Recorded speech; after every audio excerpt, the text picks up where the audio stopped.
Hello guys, स्वागत है आपका आपके अपनी क्लास में जो कि पॉलिटी की क्लास है यूट्यूब चैनल पर बैंकिंग ड्रीम्स में, जिसमें आप पढ़ेंगे हमारे साथ पॉलिटी का सेकंड क्लास। कल की क्लास के बाद में मैं आपके लिए ले आया हूं संविधान सभा से जुड़े हुए बहुत ही अच्छे और फैक्ट्स वाले क्वेश्चन। मेरा ये मानना है कि इस क्लास को पढ़ने के बाद आपके कहीं भी इस एग्जाम में बिल्कुल बाहर आ ही नहीं सकता। और हम यहाँ पर पढ़ रहे हैं यूपी पुलिस 2024 का री एग्जाम के लिए पॉलिटी की क्लास। ठीक है, कल की क्लास के बाद में अब हम चलते हैं दूसरी क्लास को स्टार्ट करते हैं। उससे पहले हम देख लेते हैं, आपके लिए कुछ जानकारी है जो कि मैं आपको प्रोवाइड करा रहा हूं। देखिए, हमारा एक चैनल है टेलीग्राम पर जिसमें आपको फ्री जो है कंटेंट प्रोवाइड कराया जाएगा। जो पीडीएफ जो है वो बिल्कुल फ्री है। और इंस्टाग्राम में इंस्टाग्राम की ये आईडी है। इंस्टाग्राम की इस आईडी पर आपको जो है टाइम टाइम पर जो भी हमारी इंफॉर्मेशन होती है वो आती रहती है, वो आप विजिट कर सकते हैं। बाकी ये वेबसाइट है जहां पर आपके लिए कुछ कोर्सेस हैं जो आप परचेस भी कर सकते हैं और फ्री ऑफ कॉस्ट भी हैं, जो आप अपने लिए फायदा ले सकते हैं इसका। चलो ज्यादा देर ना करते हुए हम क्लास को स्टार्ट करते हैं। उससे पहले एक जानकारी और है मेरे पास आपके लिए, मैं आपको बता देता हूं कि 1 अप्रैल से हमारे बैंकिंग ड्रीम्स के अपने ऐप पर आपके लिए बिल्कुल फ्री मॉक टेस्ट स्टार्ट करवाने जा रहे हैं हम, जहां आप अपनी तैयारी को और बेहतरीन तरीके से कर सकते हैं। ठीक है, तो चलिए देखते हैं हम पहली क्लास का अपनी सेकंड क्लास का फर्स्ट क्वेश्चन देखते हैं। ठीक है, तो हमारा स्क्रीन पर पहला क्वेश्चन है, अखिल भारतीय महासंघ स्थापित करने का प्रावधान शामिल किया गया था। तो देखते हैं कि अखिल भारतीय महासंघ है क्या। जैसा कि नाम में है अखिल भारतीय महासंघ, यानी कि एक ऑल इंडिया फेडरेशन है। ये किसने स्थापित किया होगा? क्योंकि बात हम कर रहे हैं अंग्रेजों के टाइम में, तो ये अंग्रेजों ने ही किया होगा 1947 के बाद। ठीक है, 1947 के बाद अंग्रेजों का टाइम चला गया, ये टाइम है उससे पहले का। ठीक, तो महासंघ क्या है? महासंघ मतलब एक ग्रुप है। ठीक है, अखिल ऑल इंडिया लेवल पे। तो अखिल भारतीय महासंघ जो ग्रुप है, मैं बताता हूं कि पहले शासन जो था वो केंद्रीय था। पहले जो था वो केंद्रीय शासन था, सेंट्रल गवर्नमेंट होती थी। अंग्रेजों के लिए ये बड़ी मुसीबत की बात थी कि पूरे भारत को कंट्रोल करना एक बहुत बड़ी मुसीबत की बात थी। वो किस तरीके से कंट्रोल करें, तो एक वो नियम लेके आए जिसमें उन्होंने केंद्रीय शक्ति को डिवाइड कर दिया। ठीक है, डिवाइड करने के बाद पृथक कर दिया, अलग अलग कर दिया, ताकि वो इजीली अपने शासन व्यवस्था को चला सके। और ये अंग्रेजों के द्वारा चलाया गया सबसे लास्ट योजना थी, जिसमें वो भारत पे राज करने का उनका एक लास्ट प्रयास था। इसके बाद हम लोगों ने जो है संविधान सभा की डिमांड कर दी, जिससे कि आप जानते ही हैं कि फिर हमारी संविधान सभा बनी तो देश भी आजाद हो गया। तो केंद्रीय व्यवस्था को डिवाइड करना, ऐसे ऐसे करके डिवाइड करना, जिससे बिल्कुल स्मूथली चल सके अपना, तो ये क्या होगा? संघ में डिवाइड होगा। तो ऐसा देखते हैं कि भारत सरकार के अधिनियम 1935 में यह व्यवस्था लाई गई थी। देख लीजिए इस क्वेश्चन को। देखिए, मैं इसको थोड़ा सा आपको एलिमिनेट करने का भी तरीका बता देता हूं। यह है अगस्त प्रस्ताव। तो प्रस्ताव तो कोई शर्त होगी, तो यह महासंघ तो नहीं हो सकता। कैबिनेट मिशन योजना एक मिशन है, तो आपको इस क्वेश्चन से रिलेटेड नहीं लग रहा है। और भारत सरकार अधिनियम 1919 या 1935 में से कोई एक आंसर हो सकता है, तो आपका सही आंसर है 1935। नेक्स्ट क्वेश्चन देखते हैं। भारतीयों को वर्ष 1947 में सार्वभौम सत्ता सौंपने की योजना निम्न में से किस नाम से जानी गई? वर्ष 1947 में आई जो हमारी आजादी थी, उसको किस योजना के अंतर्गत लाया गया? क्योंकि आप जानते हैं हम कि जो अंग्रेज थे वो कुछ भी बिना प्लान के नहीं करते थे। वो इंडिया भी आए तो उनका ये प्लान था कि यहाँ पर आके मसाले बेचेंगे, मसाले खरीद के लेके चले जाएंगे और अपने देश में बेचेंगे। वहां पर वे व्यापार करने से आए थे और यहाँ पर राज्य करके बैठ गए। केवल कंपनी आई थी, अंग्रेज सरकार नहीं आई थी। एक कंपनी ने 2000 लोगों की कंपनी ने करोड़ों लोगों पर राज करा।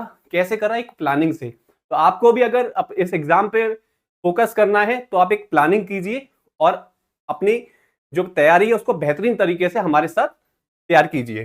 तो 1947 में सार्वभौम सत्ता, सार्वभौम का मतलब क्या, पूरी तरीके से सत्ता सौंप देना, ऐसा नहीं है मतलब अंग्रेजों का कोई रूल रहेगा हम पर या कुछ भी रहेगा, ऐसा कुछ नहीं होगा। तो ये एक माउंटबेटन योजना थी जिसमें 1947 में भारतीयों को यह देश सौंप दिया गया और माउंटबेटन योजना के अंतर्गत ही भारत और पाकिस्तान का डिवाइडेशन हुआ था। ठीक है, चलिए नेक्स्ट क्वेश्चन देखते हैं हम। भारत का संविधान लागू होने तक स्वतंत्रता के पश्चात इसका शासन किसके अंतर्गत चलाया गया? जब देश को चलाना होता है तो देश को चलाने के लिए हमें क्या चाहिए होता है? एक कानून व्यवस्था चाहिए होती है। हमारा प्यारा भारत देश 15 अगस्त 1947 को आजाद हो गया था और संविधान लागू हुआ 26 जनवरी 1950 को। तो आप ये सोचें कि 3 साल तक आपने किया क्या, कैसे व्यवस्था चली होगी। तो आप एक बात समझ सकते हैं कि भारत सरकार को चलाने के लिए कोई नियम होगा, वो कैसे चला होगा, उसके लिए हमारा संविधान रेडी नहीं था, तो हमने अंग्रेजों के ही जो नियम बनाया गया था उसको फॉलो किया। और जैसा कि मैंने आपको पहले क्वेश्चन में बताया कि अंग्रेजों का आखिरी प्रयास जो था वो भारत सरकार अधिनियम 1935 था, जिसको हम मिनी संविधान भी कह सकते हैं क्योंकि सारी की सारी कानून व्यवस्था भारत सरकार अधिनियम के द्वारा की गई थी।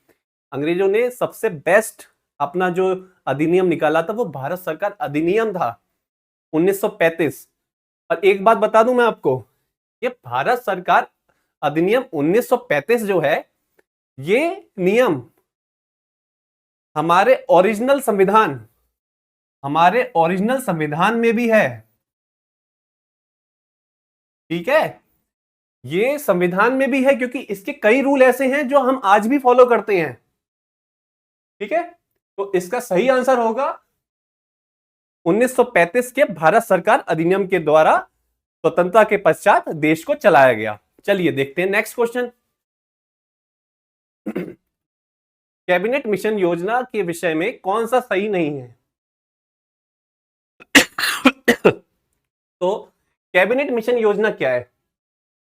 देखिए, हम सबसे पहले कैबिनेट को देखते हैं कि कैबिनेट क्या होता है। आप लोगों ने किसी ने हवाई जहाज में यात्रा करी है?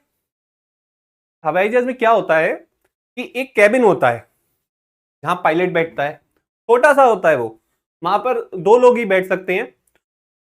जो पायलट है उसका को पायलट होता है, साथ में एक आध जो ना अगर कोई खड़ा होना चाहे तो वो हो जाता है, मतलब यानी छोटी व्यवस्था है। तो कैबिनेट का मतलब है कि आपके ग्रुप तो होगा लेकिन एक छोटा ग्रुप होगा। ठीक है, तो वो छोटे ग्रुप के लिए कैबिनेट का वर्ड का यूज करते हैं। तो कैबिनेट क्या है मैंने आपको बता दिया है। द्वितीय विश्व युद्ध के बाद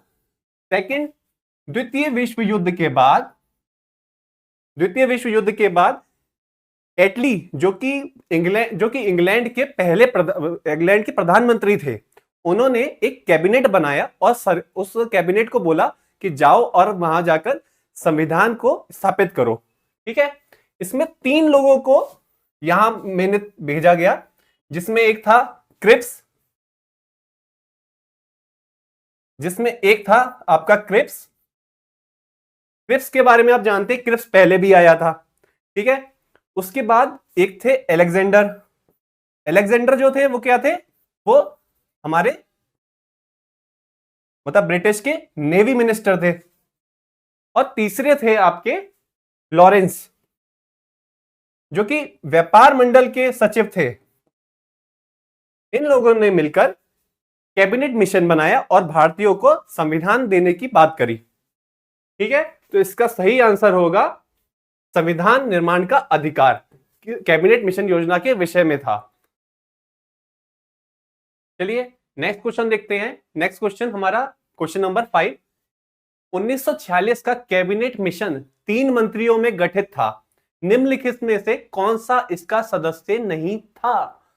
अभी हमने इससे पहले एक क्वेश्चन देखा जिसमें मैंने आपको कैबिनेट मिशन के बारे में बताया और मैंने उसमें 3 सदस्य बताए थे आपको। आप थोड़ा सा गैस कीजिए वो सदस्य कौन थे। ठीक है, देखिए एक क्रिप्स थे, एक एलेक्जेंडर थे और एक पथिक लॉरेंस थे। तो क्वेश्चन पे आते हैं हम अपने। क्वेश्चन में एलेक्जेंडर आ गया हमारा, स्टेफर्ड क्रिप्स आ गए और लॉर्ड पैथिक लॉरेंस आ गए। हमें क्या बताना है कौन नहीं था, तो ये हमारे आंसर नहीं है। नहीं वाला लॉर्ड एमरी, जो कि इस मिशन के कोई भी पार्टिसिपेशन करने वाले नहीं थे। तो हमारा सही आंसर होगा लॉर्ड एमरी। चलिए नेक्स्ट क्वेश्चन देखते हैं। मॉन्टेग्यू चेम्सफोर्ड सुधार में प्रावधानों का सार था, ऐसा कौन सा मतलब एक सुधार था, क्या सुधार किया होगा उन्होंने। तो हम बात करते हैं मॉन्टेग्यू चेम्सफोर्ड की।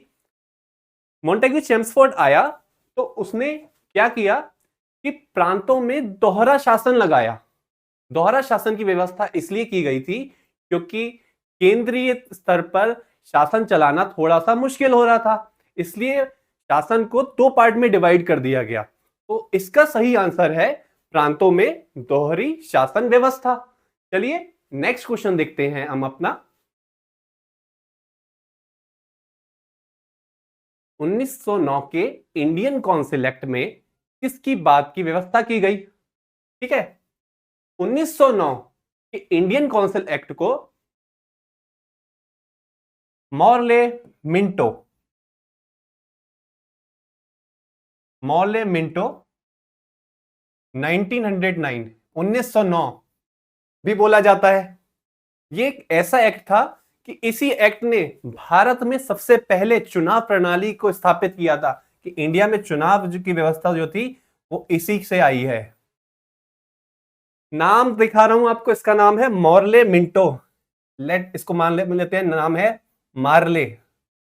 मार्ले मार दे मतलब, ऐसा क्यों मैं बोल रहा हूं, इन्होंने हमारे भारत में मुस्लिम भाइयों का बहुत ही ज्यादा दिमाग मतलब काट दिया था। क्यों, ऐसा मैं इसलिए बोलना चाह रहा हूं, उन्होंने उनके दिमाग में भर दिया था कि आप अल्पसंख्यक हैं और आपकी सरकार नहीं चलेगी, इसलिए उन्होंने चुनाव की पृथककरण कर दिया गया, क्योंकि आपका इलेक्शन जो हम डिफरेंट तरीके से कराएंगे, आप सबके बीच में नहीं है। तो उन्होंने पृथक चुनाव प्रणाली बता दी उन्हें, कि आप पृथककरण कर दिया उनका। अंग्रेजों की नीति थी कि फूट डालो राज करो, तो ये हिंदू और मुस्लिम के बीच में फूट डालने का प्रथम प्रयास नहीं था, ये इन्होंने मतलब पॉलिटिकल स्तर पर भी करके दिखा दिया। तो क्वेश्चन है हमारा 1909 के इंडियन काउंसिल एक्ट के बारे में किस बात की व्यवस्था की गई, तो द्वैध शासन प्रणाली की व्यवस्था करी गई थी। ठीक है, नेक्स्ट क्वेश्चन देखते हैं। मुसलमानों के लिए अतिरिक्त निर्वाचक मंडल प्रारंभ में किसके द्वारा लाया गया था। ठीक है, अभी पढ़ा है मार्ले मिंटो सुधार, अभी मैंने इस क्वेश्चन में बताया था, और आंसर क्या है मार्ले मिंटो सुधार 1909 के अंतर्गत उनके लिए डिफरेंट पृथककरण चुनाव की प्रणाली लाई गई थी। नेक्स्ट क्वेश्चन देखते हैं, मॉर्ले मिंटो सुधार बिल किस वर्ष में पारित किया गया था। इसका आंसर 1909। तो स्टूडेंट्स हम यहां देख रहे हैं कि मॉर्ले मिंटो सुधार से बहुत सारे क्वेश्चन पूछे गए हैं। ये एग्जाम के स्तर पे आने वाला एक बहुत ही अच्छा टॉपिक है, आप इसको बड़ा ही गहराई से पढ़ेंगे। और वैसे तो मैं इसके सारे क्वेश्चन आपको यहां पर करवा दूंगा, क्योंकि मैंने एक एक क्वेश्चन खोद खोद के निकाल लिया है, लेकिन आप जब इस क्वेश्चन को पढ़ने बैठेंगे तो आप क्वेश्चन को बिल्कुल ध्यान से पढ़ेंगे, क्योंकि जो क्वेश्चन बार बार एग्जाम में रिपीट होते हैं वही क्वेश्चन मैं आपके लिए लेके आया हूं। ठीक है, तो नेक्स्ट क्वेश्चन देखते हैं कि क्या क्वेश्चन है। मॉर्ले मिंटो सुधार का उद्देश्य क्या था। युद्ध में सहयोग हेतु सहायता प्राप्त करना, पूर्ण स्वतंत्रता देना, पृथक निर्वाचन प्रणाली, भारतीय की भागीदारी बढ़ाना। भारतीयों की भागीदारी किसमें बढ़ाएंगे, अरे ये मॉर्ले मिंटो सुधार हमारा कुछ करने वाला नहीं है, ये बल्कि हमें आपस में लड़ाने वाला है। इसका काम था पृथक निर्वाचन प्रणाली, किसकी, हिंदू और मुस्लिम व्यवस्था अलग कर देना। इसने यही नहीं करा, इसने जो है निम्न श्रेणी के जो लोग थे उनके लिए भी पृथक चुनाव प्रणाली कर दी, क्योंकि कोई किसी पे भी अगर आपको जीत हासिल करनी है ना, तो आप उनको अलग थलग कर दो। एकता में शक्ति होती है, अनेकता में शक्ति नहीं होती है। ठीक है, तो इसका आंसर है पृथक निर्वाचन प्रणाली। चलिए नेक्स्ट क्वेश्चन देखते हैं। महारानी विक्टोरिया को भारत की सम्राज्ञी नियुक्त किया गया था। महारानी विक्टोरिया, महारानी विक्टोरिया के बारे में बात करते हैं। देखिए इंग्लैंड में डबल शासन है। एक वहां पर किंग रूल चलता है और साथ ही साथ पैरेलल पार्लियामेंट सिस्टम भी है। उस समय महारानी विक्टोरिया थी। आप लोग 1857 की क्रांति के बारे में तो जानते ही हैं। सन 1857 तक हमारे देश में ईस्ट इंडिया कंपनी ने राज करा। ईस्ट इंडिया कंपनी एक व्यापारिक कंपनी थी। ईस्ट इंडिया कंपनी एक व्यापारिक कंपनी थी जो यहां पर मुनाफा कमाने के लिए आई थी, लेकिन एक सरकार बन के बैठ गई। उसने हमारे देश को लूटा और हमारे बीच में फूट डाली और बहुत सारी गलत गलत व्यवस्थाएं लगाई। 1857 तक हम लोग जो हैं इनकी प्रणाली से बहुत तंग आ चुके थे। किसानों पर बहुत सारा टैक्स लगा देते थे, गरीबों का शोषण हो रहा था, राजाओं को अपना राजगद्दी संभालना मुश्किल हो गई थी, जिसके अंतर्गत आपने पढ़ा होगा कि झांसी की रानी को भी जो इन्होंने हटा दिया था, सब कुछ कर दिया था। तो 1857 की क्रांति के बाद जब उन्होंने देखा इंग्लैंड ने कि हमारी जड़ें हिल रही हैं, मतलब एक सिक्के के पहलू हैं। आप एक बात समझिए कि अगर मैं ये वाला कान खींचूं या आपका कान ऐसे करके पकड़ूं या ऐसे करके पकड़ूं, एक ही बात होगी। ठीक है, तो फुटबॉल जो है पास की जा रही है बस, लेकिन एक ही के हाथ में रह रही है। ईस्ट इंडिया कंपनी से निकलकर कहानी आ रही है क्वीन पे, क्वीन के अंतर्गत आ गई। तो महारानी विक्टोरिया को भारत की सम्राज्ञी कब नियुक्त किया गया? 1857 के बाद। जल्दी जल्दी करनी होगी, कहीं ऐसा ना हो कि दोबारा से ये व्यवस्था जो बिगड़ जाए और जो है हमारे हाथ में नहीं आ पाए। तो सही आंसर होगा इसका 1858। नेक्स्ट देखते हैं, भारत के गवर्नर जनरल को किस एक्ट के द्वारा अपनी समिति के निर्णयों का अस्वीकार करने का अधिकार मिला? ठीक है, भारत के जो गवर्नर जनरल थे उनको जैसे आप एक परिषद बनी हुई है और गवर्नर जनरल की शक्ति को बढ़ाया दिया जा रहा है कि जैसे हमारे राष्ट्रपति हैं, राष्ट्रपति किसी की भी सजा माफ कर सकते हैं, राष्ट्रपति को यह अधिकार है। उस समय गवर्नर जनरल जो थे उनका पद वही था जो भारत में आज राष्ट्रपति का है। तो वो परिषद की किसी भी कानून को कैंसिल कर सकते थे या फिर लागू कर सकते थे। तो इसका आंसर है हमारा 1786 का अमेंडमेंट एक्ट। इस अमेंडमेंट एक्ट में भारत के गवर्नर जनरल को यह शक्ति दी गई कि परिषद के द्वारा बनाए गए जितने भी कानून हैं उनको या तो वो स्थापित कर दे या फिर कैंसिल कर दे। ठीक है, चलिए नेक्स्ट क्वेश्चन देखते हैं। रेगुलेटिंग एक्ट कब पारित किया गया? रेगुलेटिंग एक्ट एक ऐसा एक्ट था जिसमें कंपनी की शक्तियों को थोड़ा सा कम किया गया।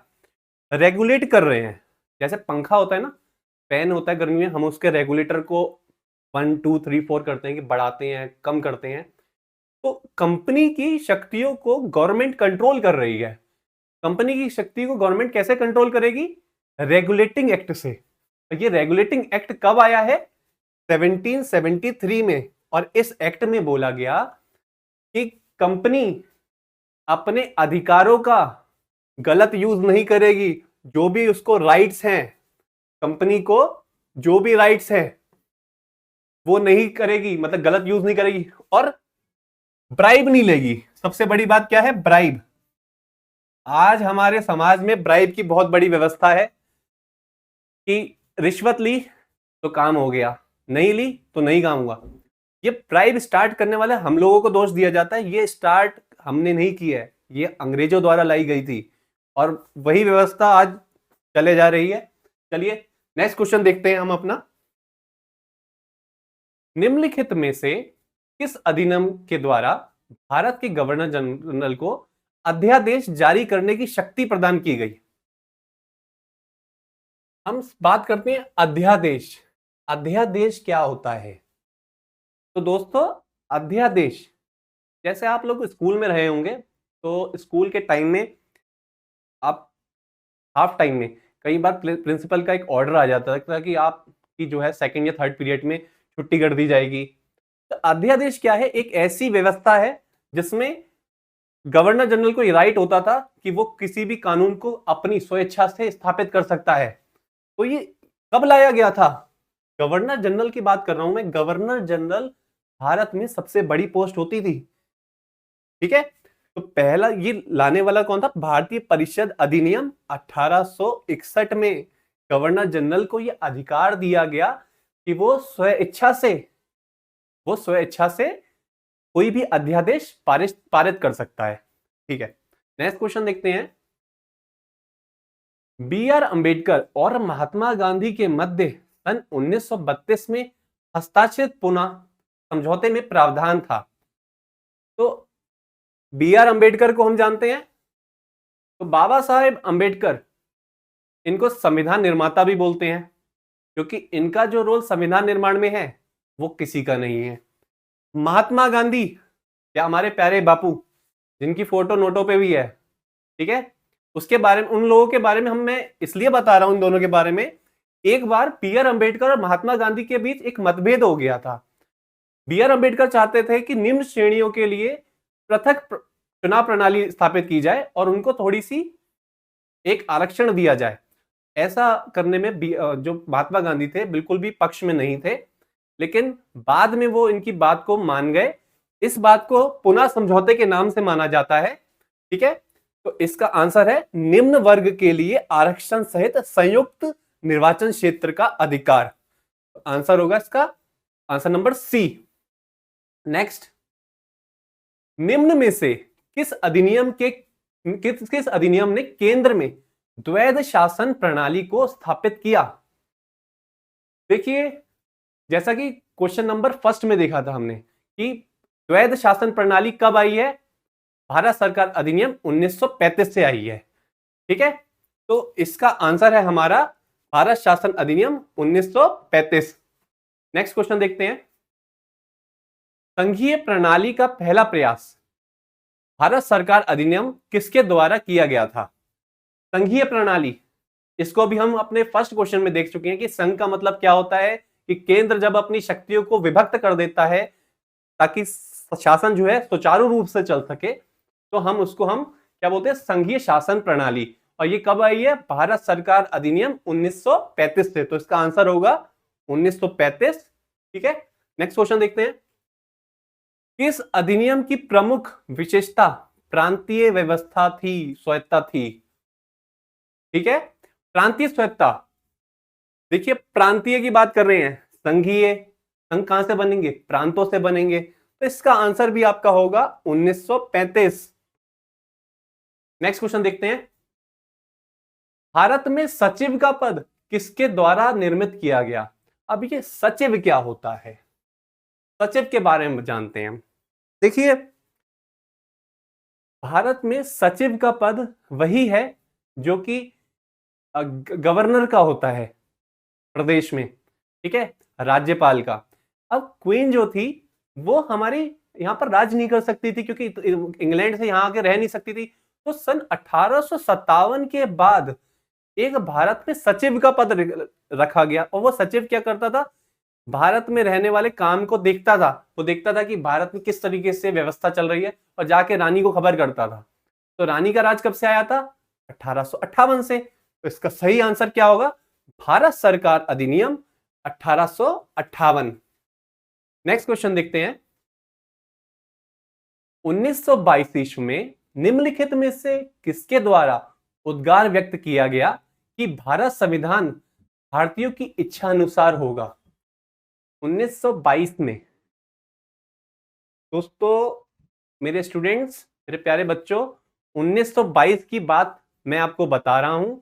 1922 में हमारे प्यारे बापूजी, जो देशवासियों की बहुत चिंता करते थे, उन्होंने कहा भारतीयों का संविधान भारतीयों की इच्छा के अनुसार होगा, किसी अंग्रेजों की इच्छा के अनुसार नहीं, कि अंग्रेज इसमें कोई पार्टिसिपेट नहीं करेंगे, हम अपनी इच्छा से बनाएंगे, हम अपनी घर की चीजें अपने आप देख लेंगे, आपको देखने की जरूरत नहीं है। तो इसका आंसर है महात्मा गांधी। नेक्स्ट क्वेश्चन देखते हैं। 1924 ईस्वी में किसके द्वारा ब्रिटिश सरकार से यह मांग की गई कि भारतीय संविधान के निर्माण के लिए संविधान सभा का गठन किया जाए? गोपाल कृष्ण गोखले, एम.एन. रॉय, महात्मा गांधी, मोतीलाल नेहरू। मोतीलाल नेहरू हमारे चाचा नेहरू के फादर थे, ठीक है। वो बहुत बड़े बैरिस्टर थे, मतलब वकील थे, जो बहुत आगे की सोचते थे। उन्होंने उनको एक बार चैलेंज किया अंग्रेज ने कि आप अपना संविधान बना के दिखाइए। तो इन्होंने 6 महीने के अंदर अपना संविधान रेडी करके उनको दे दिया, जिसमें अपनी इच्छा को इन्होंने रखा कि मताधिकार दिया जाएगा, समानता का अधिकार दिया जाएगा, श्रमिकों के बारे में सोचा जाएगा, ठीक है। तो इसका आंसर है हमारा मोतीलाल नेहरू। मोतीलाल नेहरू जो थे, उन्होंने सर्वप्रथम 1924 में संविधान के निर्माण के लिए औपचारिक रूप से मांग करी थी। नेक्स्ट क्वेश्चन देखते हैं। संविधान सभा के विचार का औपचारिक रूप से प्रतिपादन किसके द्वारा किया गया था? औपचारिक रूप से प्रतिपादन का मतलब है कि औपचारिकता किसने पूरी करी। अब तो पहले बातों से बात हो रही थी, अब तो एक औपचारिक उनके ऊपर जोर डाल के बात करने की बात है। तो औपचारिकता किसने करी थी? एम.एन. रॉय।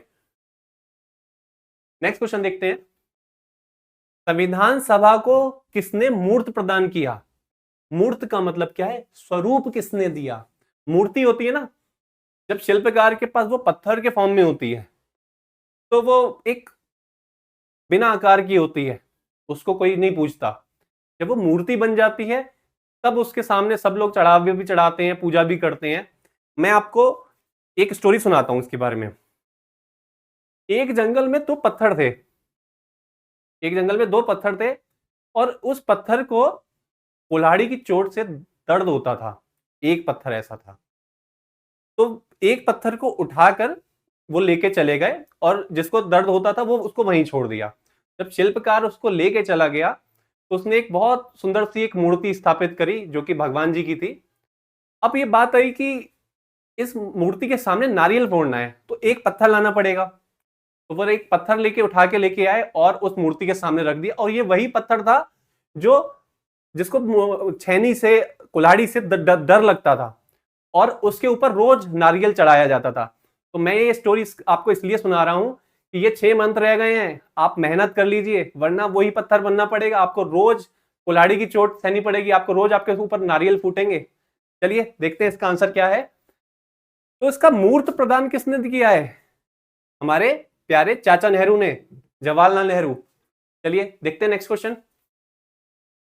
कांग्रेस ने किस वर्ष किसी प्रकार के बाह्य हस्तक्षेप के बिना, किसी की सहायता नहीं चाहिए, भारतीय जनता द्वारा संविधान के निर्माण की मांग को लेकर प्रस्ताव पारित किया?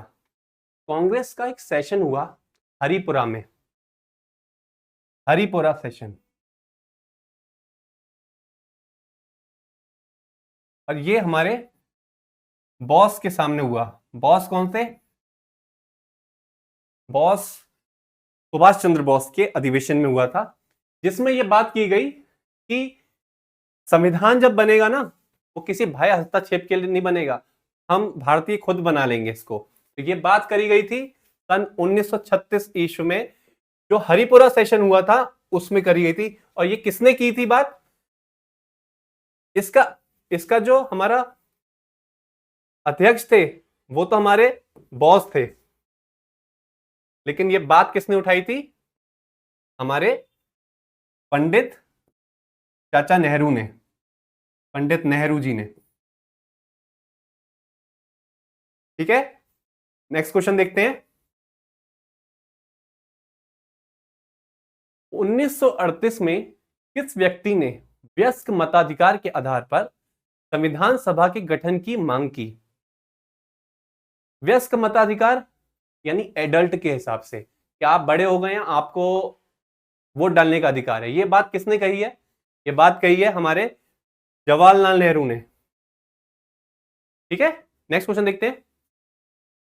वर्ष 1942 में किस योजना के तहत यह स्वीकार किया गया कि भारत में एक निर्वाचित संविधान सभा का गठन होगा, जो युद्धापरांत संविधान का निर्माण करेगी? युद्धापरांत, युद्धोपरांत, लड़ाई के बाद। किससे लड़ाई चल रही है भाई? हमारी हमारी तो कोई लड़ाई नहीं है। किसकी लड़ाई हो रही होगी? 1942 में द्वितीय विश्व युद्ध, second second world war.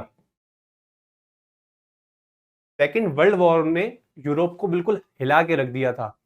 Hitler ने यूरोप को बिल्कुल समाप्त करने की स्थिति में था। अंग्रेज साहसी नहीं थे, अंग्रेजों के पास केवल टेक्निक थी, साहस हमारे भारतीयों का था। ठीक है, हम लोग अगर टेक्निक के मामले में अगर तेज होते ना तो हमारे ऊपर कोई राज कर ही नहीं पाता। एक टेक्निक और एक हमारे अंदर अगर एक यूनिटी होती तो। ठीक है, तो सेकेंड वर्ल्ड वॉर में हमसे एटली ने प्रॉमिस करा कि जैसे ही हमारा द्वितीय विश्व युद्ध खत्म होगा हम आपको संविधान सभा का गठन करके देंगे। हम एक ऐसी मिशन बनाएंगे जिसमें आप अपनी संविधान को स्थापित कर सकते हैं। तो ये बात करी गई थी कैबिनेट मिशन योजना के। ठीक है, नेक्स्ट क्वेश्चन देखते हैं। संविधान सभा के गठन की मांग सर्वप्रथम 1895 में किसके द्वारा प्रस्तुत की गई? संविधान सभा की बात तो हम 1934 में कर रहे हैं, 1922 में कर रहे हैं, लेकिन ये टाइम आ गया 1895 का। 1895 में पहली बार ऐसा सोचने वाला कौन था? ये हमारे माटी के लाल, ठीक है, लाल बाल पाल इनमें से एक है, जिसमें आपने सुना होगा कि स्वराज मेरा जन्मसिद्ध अधिकार है, मैं इसको लेकर रहूंगा। ऐसा कहने वाले पहले शख्स कौन थे? बाल गंगाधर तिलक, जिन्होंने पहली बार स्वराज का कॉन्सेप्ट रखा। ये बात संविधान सभा की बात नहीं कर रहे थे, तो इन्होंने एक थॉट बना लिया था। संविधान सभा को इन्होंने क्या बोला था? स्वराज, स्वराज बोला था। ठीक है, और स्वराज को संविधान सभा में चेंज कर दिया टाइम के टाइम में। चलिए देखते हैं नेक्स्ट क्वेश्चन। भारत की संविधान सभा गठित करने का आधार क्या था? भारत आधार क्या था? आधार का मतलब क्या है? आधार मतलब कोई मिशन आया होगा, उसको आधार बनाया होगा, तभी किया गया होगा। तो इसके बारे में हम बात करते हैं। भारतीय डोमिनियन के प्रांत। अरे डोमिनियन तो नहीं चाहिए ना, डोमिनियन वर्ड का मीनिंग मैं बताता हूं क्या होता है। डोमिनियन मतलब इंग्लैंड की रानी को राज करने दो, आप अपनी व्यवस्था चलाते रहो, हमें डोमिनियन नहीं चाहिए था। राष्ट्रीय कांग्रेस का प्रस्ताव। कांग्रेस तो अपने टाइम टू टाइम ये प्रस्ताव रखती गई, लेकिन कांग्रेस आपकी जो है सत्ता में नहीं थी, उसके ऊपर इतना राइट नहीं था कि वो संविधान सभा को हाँ कर देगी तो उसके ऊपर बन जाएगी। भारतीय स्वतंत्रता अधिनियम 1947, स्वतंत्रता की बात नहीं है, स्वतंत्रता बाद की बात है। कैबिनेट मिशन योजना प्लान 1946 इसका आंसर है, और ये हम पहले भी पढ़ चुके हैं इसके बारे में। चलिए देखते हैं नेक्स्ट क्वेश्चन। भारत की संविधान सभा के अनुसार गठित की गई थी। भारत की संविधान सभा किसके अनुसार गठित की गई? अभी बोला कैबिनेट मिशन योजना, आंसर है आपका कैबिनेट मिशन योजना। कैबिनेट मिशन योजना को पढ़ के जाना, बहुत ही ज्यादा आने वाला है कैबिनेट मिशन योजना का। देखते हैं नेक्स्ट क्वेश्चन। सन 1936 में भारतीय राष्ट्रीय कांग्रेस द्वारा संविधान सभा के गठन की मांग कहां पर हुए अधिवेशन में रखी गई? कांग्रेस का एक अधिवेशन हुआ जहां पर इस डिमांड को रखा गया, और ये अधिवेशन कहां किया गया? देखो, कांग्रेस का कोई भी अधिवेशन हुआ है उसमें कोई ना कोई डिमांड की गई है, उसके अध्यक्ष और उसका ईयर और उसकी जगह जहां पर ये हुआ है वो बहुत इंपॉर्टेंट है। हालांकि इतने सारे आप नहीं पढ़ सकते क्योंकि 50 से लेकर 60 तक अधिवेशन हुए हैं। जो मैं आपको क्वेश्चन करा रहा हूं वो अधिवेशन आप याद रखेंगे, वो आपके एग्जाम में आने के लिए संभावित रूप से इंपॉर्टेंट है। इससे बाहर कुछ नहीं आएगा, मैं आपको ये प्रॉमिस करता हूं कि आप अगर ये यहां से ये पढ़ के जाते हैं तो यही क्वेश्चन आपको एग्जाम में गिरेंगे, यही क्वेश्चन दिखेंगे। तो इसका आंसर है हमारा फैजपुर। नेक्स्ट क्वेश्चन देखते हैं। कैबिनेट मिशन योजना के अनुसार संविधान सभा के कुल कितने सदस्य होने थे? सदस्यों की बात कर रहे हैं। इलेक्शन होना था, प्रांतीय स्तर पे इलेक्शन होना था, कमिश्नरी स्तर पे इलेक्शन होना था, रियासतों से कुछ लोगों को लेना था। तो ऐसे कितने टोटल लोग थे जिनके हम सदस्य बना सकते हैं? ऐसा भी तो नहीं हम मेरे तुम्हारी तरह कोई चलता हुआ तो ले नहीं लेंगे। कितनी सीटों पे इलेक्शन होने थे? तो इसका एक स्टैटिक सा जवाब है 389, 389। याद रखेंगे। नेक्स्ट क्वेश्चन देखते हैं। प्रस्तावित मूल संविधान के कुल सदस्यों का विभाजन किस प्रकार होना था? जो हमारा कैबिनेट मिशन योजना बनी, उसमें मूल संविधान के बारे में बात करी गई थी कि संविधान में जो सदस्य हैं, कितने सदस्य कहां से आएंगे। देखो, मैं आपको बताऊं, अभी के हमारे देश में राज्य हैं और एक केंद्र शासित राज्य हैं। रियासतें नहीं है, अब केवल राज्य और केंद्र शासित राज्य हैं। ठीक है, राज्य क्या होते हैं? स्टेट होते हैं, जैसे कि उत्तर प्रदेश, हिमाचल प्रदेश, वहां उनकी अपनी गवर्नमेंट होती है। केंद्र शासित राज्य क्या होते हैं? जहां सेंट्रल गवर्नमेंट डायरेक्ट राज्य करती है। ठीक है, तो मुख्य कमिश्नरी क्षेत्र के 4 प्रतिनिधि थे। कमिश्नरी का मतलब है प्रांत, वो बिल्कुल जैसे केंद्र शासित राज्य होते हैं, यूनियन टेरिटरी। ये आंसर ठीक है। ब्रिटिश प्रांतों के 292 प्रतिनिधि, राज्य जैसे, इसके आने वाले क्या 292 होंगे? हाँ, इसका आंसर ये भी सही है। देशी रियासतों के 93 प्रतिनिधि, रजवाड़े, रियासत, कुछ भी कह लो, इनके 93 प्रतिनिधि होंगे। हाँ, होंगे। तो जब तीनों सही हो गए तो आंसर क्या हो गया हमारा? उपयुक्त सभी इस बिल्कुल सही आंसर है हमारा। नेक्स्ट क्वेश्चन देखते हैं हम। संविधान सभा के विभिन्न प्रांतों के लिए 292 सदस्यों का निर्वाचन होना था। निर्वाचन होना था मतलब इलेक्शन होने थे 292 लोगों के लिए। इनमें से कांग्रेस के कितने प्रतिनिधि निर्वाचित होकर आए? कांग्रेस उस समय एक बहुत बड़ी पार्टी थी, देश को देखा जाता था कांग्रेस को देखकर। क्यों मैं ऐसा बोल रहा हूं? कि कांग्रेस ही एकमात्र ऐसी पार्टी थी जिसको पूरे देश में सब लोग जानते थे, सब बिल्कुल फेमस पार्टी थी। तो हम जब बटन दबाने जाएंगे या फिर उस पर्ची डालने जाएंगे ना, तो हम किसको देखेंगे? कांग्रेस जो है हमारी देश को दिखाती है, हम कांग्रेस को वोट डाल देते हैं। ठीक है, तो उस समय कांग्रेस का राज था, कांग्रेस की व्यवस्था ज्यादा थी, तो सबसे ज्यादा 208 सीटें जो थी वो हमारी कांग्रेस को मिली। ठीक है, नेक्स्ट क्वेश्चन देखते हैं। संविधान सभा में किस देशी रियासत के प्रतिनिधि ने भाग नहीं लिया था? देशी रियासतें बहुत सारी थी, यानी राजा थे, महाराजा थे। इनमें से ऐसी कौन सी रियासत थी जिसने इसमें भाग नहीं लिया था? भाग क्यों नहीं लिया होगा? चलो देखते हैं इसके बारे में भी क्या है। कहानी है हैदराबाद की। ठीक है, कहानी कहां की है? हैदराबाद की। हैदराबाद के नवाब थे। राजा कौन थे? वहां के नवाब। और वहां पर ज्यादा से ज्यादा पॉपुलेशन किसकी थी? हिंदू लोगों की।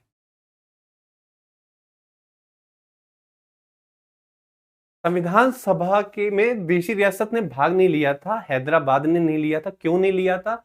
उस समय मुस्लिम समाज में यह था कि हम अपना अलग संविधान चाहते हैं। उनमें एक डर था कि ऐसा ना हो कि हम कम संख्या में हैं, हमें दबा दिया जाए और इस देश में हमारा नाम ना हो। तो जो नवाब थे, नवाब ने बोल दिया कि हम जो है इस देश में रहना नहीं चाहते हैं। उस समय के हमारे जो गृह मंत्री थे, उस समय हमारे देश के गृह मंत्री थे सरदार वल्लभ भाई पटेल। उनको ये डर था कि जैसे ये हमारा देश है, ये पाकिस्तान है, बीच में बैठा हमारा ये हैदराबाद है। अगर ये हैदराबाद पाकिस्तान में मिल जाता है तो हमारे देश में आंतरिक समस्याएं आ जाएंगी, हिंदू मुस्लिम के क्लैशेस हो जाएंगे, देश की जो सूचनाएं होंगी वो बाहर जाएंगी। तो पुलिस अधिनियम के अंतर्गत हैदराबाद को पुलिस अधिनियम के अंतर्गत हैदराबाद को देश की रियासत में मिला दिया गया, यानी देश में एकत्रित कर दिया गया और देश का एक राज्य बन गया हैदराबाद। आंसर है इसका हैदराबाद। नेक्स्ट क्वेश्चन देखते हैं। बी आर अंबेडकर का संविधान सभा में निर्वाचन हुआ था। बी आर अंबेडकर, बाबा साहेब अंबेडकर, जिन्होंने संविधान के लिए बहुत कार्य किया और जिन्होंने संविधान को बनाने के लिए कई प्रावधान स्थापित किए, इनका निर्वाचन कहां से हुआ? बी आर अंबेडकर बहुत ज्यादा पढ़े लिखे थे। ठीक है, और एक ऐसा राज्य जहां पर सबसे पहले कॉलेज बना वो था कलकत्ता। तो कलकत्ता हमारा है पश्चिम बंगाल में। तो हमारा राइट आंसर है पश्चिम बंगाल। ठीक है, नेक्स्ट देखते हैं। मुस्लिम लीग ने किस कारण से संविधान सभा का बहिष्कार किया था? मौले मिंटो के बाद मुस्लिम के अंतर्गत यह विचार चलने लगा था कि मुस्लिमों का यहां पर पृथकीकरण कर दिया जाए। ठीक है, वो संविधान की अलग सभा चाहते थे। इस संविधान सभा को, अलग पृथक संविधान सभा को एक्सेप्ट नहीं किया गया। इसी वजह से एक दूसरा देश बना जिसको पाकिस्तान के नाम से जानते हैं। तो ये डिमांड थी इनकी मुस्लिम की कि मुस्लिमों के लिए एक अलग संविधान सभा चाहिए। आंसर मुस्लिमों के लिए अलग संविधान की बात करी है। चलिए देखते हैं नेक्स्ट क्वेश्चन। संविधान सभा का चुनाव निम्न में से किसके आधार पर हुआ था? देखिए, समानता का अधिकार जो है हमारा संविधान के बाद में आया, लेकिन संविधान बनने के से पहले जो भी हमारा चुनाव होना था वो वर्गीय मताधिकार के आधार पर होना था। ठीक है, नेक्स्ट क्वेश्चन देखते हैं। संविधान सभा के सदस्य प्रतिनिधि नहीं थे, प्रतिनिधि थे। जनता द्वारा प्रत्यक्ष निर्वाचित, गवर्नर जनरल द्वारा मनोनीत, कांग्रेस और मुस्लिम लीग द्वारा मनोनीत। तो ये जनता द्वारा प्रत्यक्ष निर्वाचित थे। इसका आंसर है जनता, क्योंकि जनता ने ही तो इन्हें वोट करके बिठाया था। क्या हुआ था कि जनता ने अपने कुछ सदस्यों को, मतलब जो भी इनके जो सदस्य थे बने हैं सब संविधान के, इनका निर्वाचन किया। अब इनमें से एक व्यक्ति निकल के आया जिसको हमने अध्यक्ष बनाया। ठीक है, ठीक है, तो इसका आंसर, सही आंसर है जनता द्वारा प्रत्यक्ष निर्वाचित। नेक्स्ट क्वेश्चन देखते हैं। संविधान सभा को किसने बनाया? संविधान सभा को किसने, भारतीय संविधान को किसने बनाया? क्वेश्चन कैसा भी आ सकता है। संविधान सभा ने क्या बनाया? भारतीय संविधान बनाया। भारतीय संविधान किसने बनाया? संविधान सभा ने बनाया। दो क्वेश्चन आपस में इंटरलिंक्ड है, कैसे भी करके आ सकते हैं, आप इस बात को ध्यान रखेंगे। नेक्स्ट क्वेश्चन देखते हैं। संविधान सभा के लिए चुनाव कब संपन्न हुए? तो संविधान सभा हमारी आजादी से पहले बन गई थी। ठीक है, तो संविधान सभा के जो इलेक्शन है वो जुलाई अगस्त 1946 में कंडक्ट हुए। इलेक्शन कब हुए? जुलाई अगस्त 1946 में। और इसका रिजल्ट आया अक्टूबर नवंबर 1946 में। 1946 में इसका रिजल्ट निकल के आया है। और इस रिजल्ट के बाद पहली सभा 1 दिसंबर 1946 को लगी है। जब 1 दिसंबर 1946 को ये सभा स्टार्ट हुई तो इस सभा में कोई भी इसका अध्यक्ष नहीं था। तो यहां के एक वरिष्ठ नेता डॉक्टर सच्चिदानंद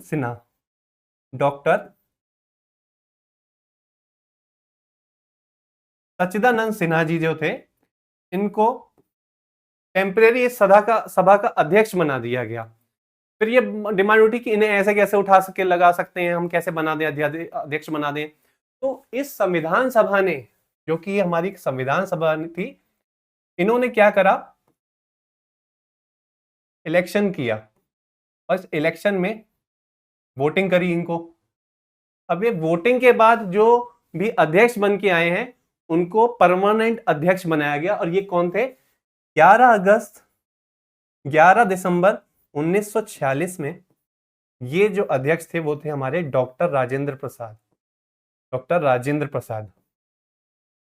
और डॉक्टर राजेंद्र प्रसाद को ही हम भारत के प्रथम राष्ट्रपति के रूप में जानते हैं, जिन्होंने 26 जनवरी 1950 को भारत के प्रथम राष्ट्रपति के रूप में अपनी वचन दिया था। ठीक है, नेक्स्ट देखते हैं कि 13 दिसंबर 1946 को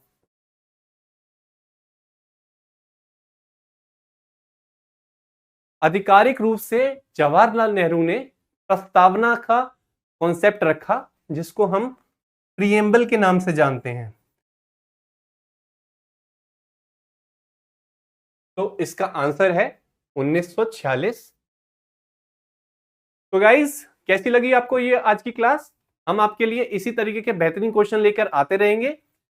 आप हमारे साथ जुड़े रहिए, इस वीडियो को लाइक कर दिएगा और हमारे चैनल को सब्सक्राइब कर दिएगा।